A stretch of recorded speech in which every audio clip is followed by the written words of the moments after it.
Hi there, my name is John Rodgers, and this post is in response to King Heathen's accusation of Paul being a con man. Of course, when it comes to Paul, the apostle, there are three different options. Either he is correct and accurate, he really is an apostle called by Christ, or he's deceived. It could be that he was just genuinely deceived, or that he was a con man. Now, it's not too common, really, that people really full-on accuse Paul of being a con man. It's not a common thing at all.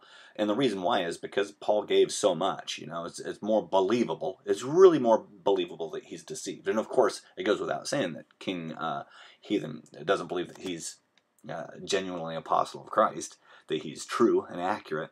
But of course, this accusation that he's a con man, let's just go ahead and take a look at this. Now, you say in a recent post, you say that you use the Bible as your primary source, and that from that you use logic, that it's a logical position that you come to, and it's that I'd like to examine, okay? And it'll take two posts, because I won't be able to do it in one. Now, getting right to it, the first thing that you mention is you bring up this alleged discrepancy, or this difficulty that Paul in Philippians chapter 3 mentions that he is a Pharisee, that he's an Israelite, okay, and also mentions just exactly who he was as a Jew, okay, and it's known that Paul was schooled under Gamaliel, and really he was really being brought up quickly as a Pharisee, so to speak. But here's the problem, or it's a problem as you present it. You present it as a problem. This idea that he's from Tarsus, born in Tarsus, that he was a Roman citizen. Well, that, what are we to make of that?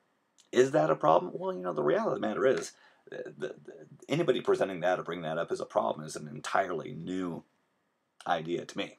It's never been a problem. Rather than being a problem, it's just a stated fact. It's something I've always been aware of. Any cursory reading of the Bible would yield that information, and there's no real discrepancy in there. As a matter of fact, in Acts chapter 22, verse 26, and Acts 22:26, he's asked, "Are you a Roman citizen?" He says, well, "Yes, I am a Roman citizen." So really, he has dual citizenship. He's a Roman citizen, but he's a Jew. He's an Israelite. There's really no problem with that at all. But then you say, "Oh, but Christians will say, oh, but he was a Hebrew in his heart and how he thought." Well, no, I've never met anybody who presents that, and the reason why is because there's really not a problem there. But you bring it up as if you're coming out of the gate with a really big thing that needs grappled with. There's nothing to be grappled with. And then I'd like to point out that in your presentation you say, I'll get back to that. Like there's something really fishy here, there's a problem here, and I'll get back to it. And you never do. You don't get back to that. So really, if you're gonna accuse Paul of being a con man, that's fine. But listen, let's not bring that up. That doesn't speak to the issue at all. So let's just simply move on to the next point. Is this idea that there's no record of Paul ever meeting Jesus. Now again, that's something that I've always been aware of. Again, a cursory reading of the Bible says that there's no record of Paul ever meeting Jesus, and again, that's not a problem. And that does not speak to the validity of his claim.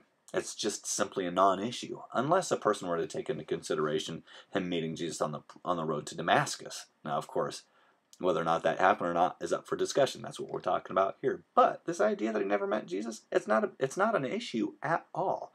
So we can dismiss that. Okay. Now, is there a problem with the truth of the reality that he was a persecutor? As is stated in Acts chapter 8 and also Acts chapter 9.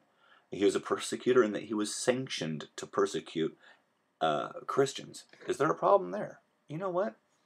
There's really no problem there either. I've never heard any problem with that at all. You're the first one to present it. You see, here's the thing. Paul was very open about who he was and what he did before he was a Christian. And if there were anybody that were to discredit that, the Jews would have done it. the Jews would have been really clear as to say, hold on a second, this Paul guy, he's out there saying that he was sanctioned to track down Christians, and it's just not the case. You know, it would be foolish for him to kind of put that out there if indeed it wasn't the case. But the reality is everybody knew that it was the case. The Christians themselves knew that it was the case, and they were nervous because of it.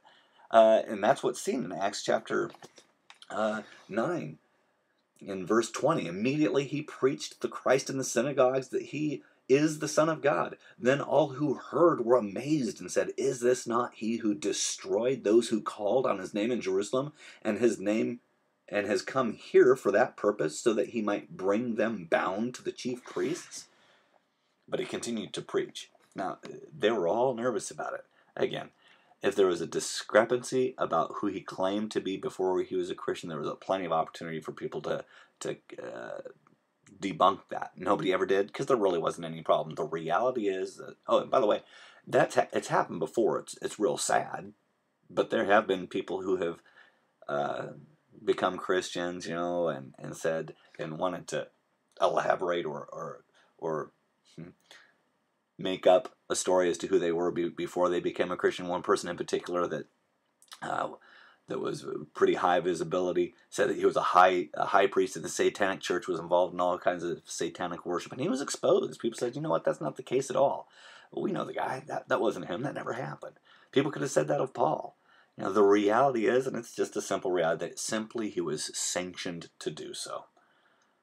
It's very simple. There is no problem with that. Okay.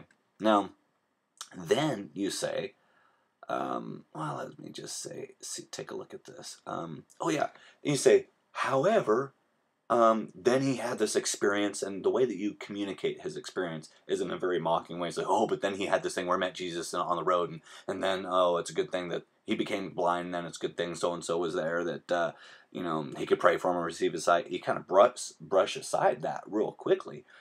But the reality is, let's not diminish the importance of that event. It is that event that is at issue. Did it happen or not? That's the crux of the issue. Did he meet Jesus on the road to Damascus? That's what we're talking about here. And again, either he did, which of course, you know, wouldn't accept, or he was deceived about it, or he lied about it. Now, would he ever lie about such a thing? You know, that's the question. That's the question that we're working with here. Now, this is one of the things that you say. You say that, actually, as far as him deciding, then you say what he did is he decided that he would promote this Christianity so that he could receive from it, so he could cash in. So at this point, he's going to change everything that he's been doing. He's been so zealous persecuting the Christians, but he realizes that he can capitalize on it. So he has this idea that he's going to persecute the church. Is this the case? Well, that's what I'm going to take next post to talk about, because he lays out a case that makes very reasonable sense to anybody who really thinks about it. That says, you know what, there's no reason, he has nothing to gain by doing this. So see you on post number 2.